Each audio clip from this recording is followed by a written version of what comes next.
এরকম করে দই মেলা আর বাদাম ভাজা। তাহলে চলো একটু বাদাম ভাজা খাওয়া যাক। আমি ভাবছি ভাই হেলমেট পরে বাদাম খাবো না, কিন্তু লোকে যদি দেখে লাই এটা বাড়ির জন্য নিয়ে যাবো। সৌনক ধরো, চলো বাদাম খাওয়া যাক।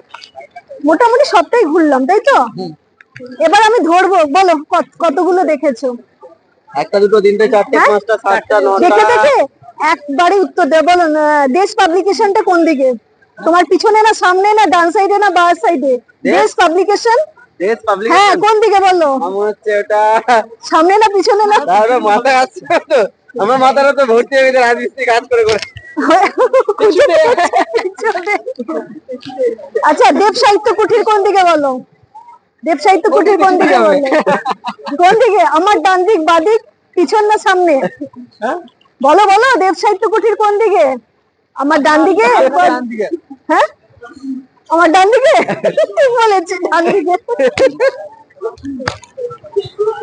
আচ্ছা, আনন্দ পাবলিশার্স কোন দিকে?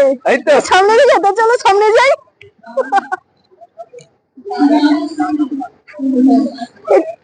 তাহলে একটু বাদামটা কি করে খাওয়া যাবে? দাঁড়িয়ে দাঁড়িয়ে খাওয়া যাক নাকি? কেউ তো বসছে না, বসতে দেখলে তো কোথাও বসবো। আমি ভাবছি একটা থালা নিয়ে বসবো। আচ্ছা, ওখানে না প্রোগ্রাম হচ্ছে। আচ্ছা, একবার দেখি কি প্রোগ্রাম হচ্ছে। বেশি কথা বলা যাবে না, ডিস্টার্ব হতে পারে। সামনে চলো প্রোগ্রাম দেখে আসি। না, গান হচ্ছে। গান না, আমি নাচ শিখেছিলাম, ভারতনাট্যম, এবং আমি স্টেজ শো করেছি। কিন্তু তৎক্ষণাৎ একটা পরিস্থিতিতে মা অসুস্থ হয়ে যাওয়াতে আমি বেশ কিছু বছর নাচটা করার পর ছেড়ে দিয়েছি। মা ছিল না, মা না থাকলে যাওয়া হয়, মাই আমাকে নিয়ে যেত সব জায়গায়। মা নেই তো আমার নাচও নেই। সত্যি করেছিলাম, ফটো দেখাবো। আগে বিয়ে করি নাচ পরে শিখবো। কি সুন্দর প্রোগ্রাম হচ্ছে। মাটিতে না ঠিক মানে বসা যাবে না, স্যাঁত স্যাঁত করছে। দেখো মাটিটা, বৃষ্টি হয়েছে। আপনার বোন নাকি? আপনার বোন নাকি? আপনার মতো গলা বলেন তো। গলার ভলিউম ওই মানুষের মতো মানুষেরই হবে। আমার গলার ভলিউম তো টিয়ার সাথে মিলন হবে না। বসা যেত, কিন্তু এদের, আমার ছেলেরও ইচ্ছে নেই গান শোনার। আমার মুরগিগুলো মরে যাচ্ছে খালি। হ্যাঁ, বই মেলার মুরগি মরে গেছে মুরগিগুলো। তো তুমি দাওনি সেই ওষুধ? বলেছিল মাস্টারমশাই আমরা এখানে একটু বাদাম খাই। ভাবছি মুরগি না পেলে ভাবছি মানুষ করে দেবো। মানুষ মরবে? মুরগি এই যে মরক হবে, অনেকটা মরক ছাড়িয়ে দিচ্ছেন। ছাড়িয়ে খাইয়ে দেবেন কোথায়? আমার ছেলে দিচ্ছিস মানে ছেলে ভাববে। মাঠ নোংরা হয়ে যাবে না তো? না, এখানটাতে ফেলো, মাঠ নোংরা করা যাবে না। বাদামের খোসা সব এখানে ফেলো। আচ্ছা, নিজেরা কিছু কিনবে না, পরে আসবে। এখনো 25 তারিখ অব্দি আছে, তাই তো শোনো? আমি এরপর একদিন আসবো মাস্টার মশাইকে নিয়ে। পড়ে গেল, ও অনেকটা সময় কাটাবে, মানে সেদিন মোটামুটি রবিবার হলে ছুটির দিন, অনেকটা সময় পাবে।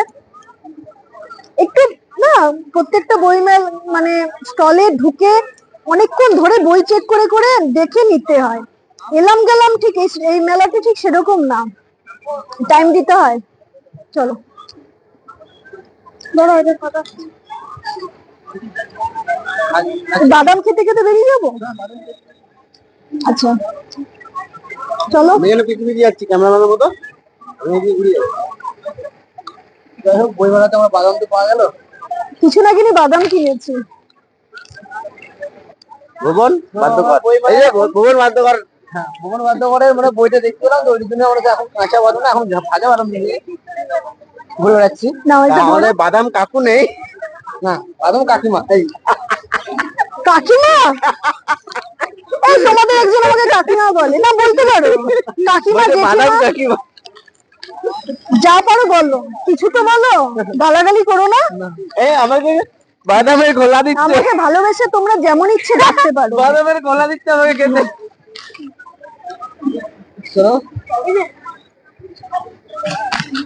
আচ্ছা বাদাম নাও, বাইরে আচ্ছা আরেকটা কি বললাম, আচ্ছা আমি একটা অনুরোধ করব সবাইকে, যারা এসএস ব্লগ দেখছো, এরা খুব পরিশ্রমী, খুব ভালো ছেলে, এরা সারাদিন খুব পরিশ্রম করে কাজ করে, এরা সব পরিশ্রমী ছেলে। তারপরে তো আমি বলেইছি এদের বউ আছে, বাড়িতে ছেলে মেয়ে আছে, তাদের সময় দেওয়ার পর ওরা কিছু ব্লগ করে, চেষ্টা করে একটু ভালো করতে।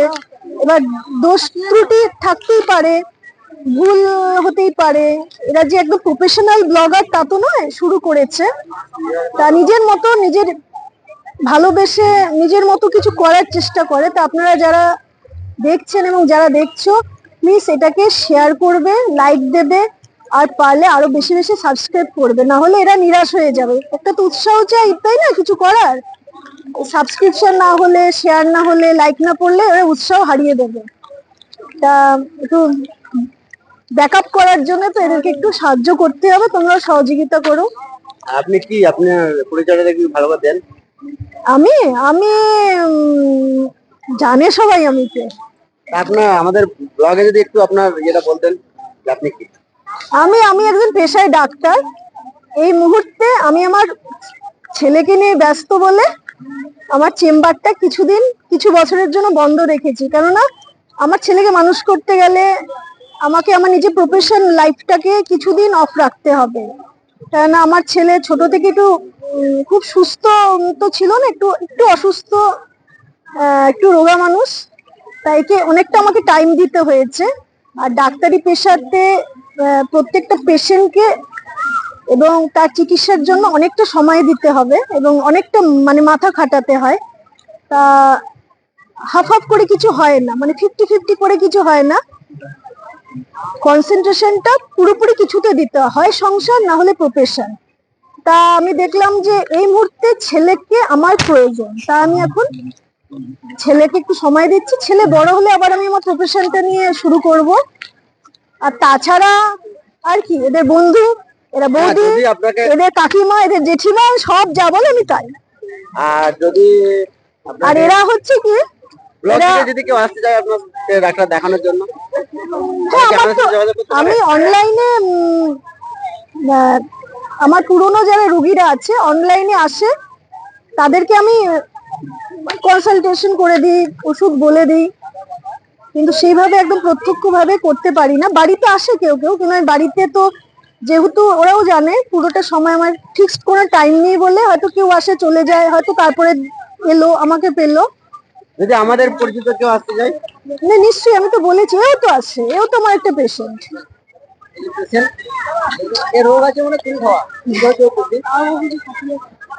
আর আরেকটা ব্যাপার হচ্ছে যে তাছাড়া বলবো না, তাছাড়া বলবো না, বাদাম খেতে খেতে বলে তাছাড়া বলবো এই যে সুরজ, এই মুখটা একবার দেখিয়ে দাও সুরজ। আর এই যে সাইফুল, নিজের মুখটা একবার দেখে নাও, নিজের মুখটাকে দেখো। হ্যাঁ আচ্ছা আচ্ছা, এবার বলি এদের ব্যাপারটা। এরা আমার বাড়ি তৈরি করেছে এবং এরা খুব সৎ, পরিশ্রমী এবং নিষ্ঠাবান মিস্ত্রি। এদের প্রফেশন হচ্ছে রাজমিস্ত্রি। তো এরা বাড়ি তৈরি করাতে এদের সাথে আরো অনেকজনই ছিল। তা এরা আমাদের খুব কাছের হয়ে যায়, এরা আমার ফ্যামিলি ফ্রেন্ড হয়ে যায়, মানে আমার রিলেটিভের মতন। এবার ও শুধু আমার মানে ফ্রেন্ড নয়, আমার বরের ফ্রেন্ড, আমার ছেলেরও ফ্রেন্ড, আমার ফ্যামিলি ফ্রেন্ড। তা খুবই ভালো ছেলে এরা। আশা করি ভবিষ্যতে এদের কাজকর্ম আরো ভালো হবে, এরা আরো সুযোগ সুবিধা পাবে এবং এদের চলার পথ খুবই মসৃণ হবে। এক কথায় আমি তো অনেক মানুষের সাথে মিশেছি, এরা ভালো মানুষ খুব। এদেরকে প্লিজ আপনারা একটু সাবস্ক্রাইব করুন। আমি সময় দিয়ে এসেছি এদের জন্য, জাস্ট এদেরকে হেল্প করব বলে। হ্যাঁ, এবং আমার সেটা বাড়ি থেকেও আমাকে পারমিশন দিয়েছে, আমার হাজবেন্ড পারমিশন দিয়েছে বলে এসেছি এবং এদের জাস্ট হেল্প করবো বলে এসেছি, কারণ আমার মনে করি এই ছেলেরা খুব ভালো। আমাদের মাস্টার মশাই, ওনার যে হাজবেন্ড, আমাদের মাস্টার মশাই, উনি খুবই ভালো মানুষ। নাহলে কেউ কারোর স্ত্রীকে কোনো অচেনা ছেলের সাথে যতই অচেনা না, এই যে বলে দিলাম 8 মাস 9 মাস 10 মাস আমার ফ্যামিলি ফ্রেন্ড। কেউ ছাড়বে না, যেহেতু মাস্টারমশাই আমাদেরকে ভালো করে চেনে। অ্যাবাবল এরা খুব ভালো, ভুল ত্রুটি সব মানুষের মধ্যেই থাকে। আরো অনেক সবার আগে আমি বলবো মাস্টারমশাই খুব একজন ভালো মানুষ। এরা কিন্তু আমার থেকে আমার বরকে বেশি পছন্দ করে। আর আরো অনেকজনই ছিল গ্রুপে, তা সবাই তো আর যোগাযোগ সেরকম রাখে না, তা এরা আমাদের খুব ক্লোজ এবং ভবিষ্যতে এরা থাকবে। এদের ছেলে মেয়ে বড় হবে, আমার ছেলের সাথে বন্ধু হবে, আরো বড় হবে, সব ঠিক থাকবে। তাহলে গুড নাইট বললাম, বলে দাও। গুড নাইট বলে দাও। আজকের ব্লগ এই পর্যন্তই। এবার এরা না একটা ব্যাপার আছে, আমাকে সাইফুল বলছে আমাকে তো বলতেই দিলেন না, সব বৌদি বলে দিল। তা এবারে না আমি বললাম এরপর কবে আমার সাথে দেখা হবে তো ঠিক নেই, আবার কবে যাব ব্লগ করতে, তখন সাইফুল বলবে। নতুন তো লজ্জা পায়। তো টাটা, বাই বাই, দেখা হবে নেক্সট ব্লগে।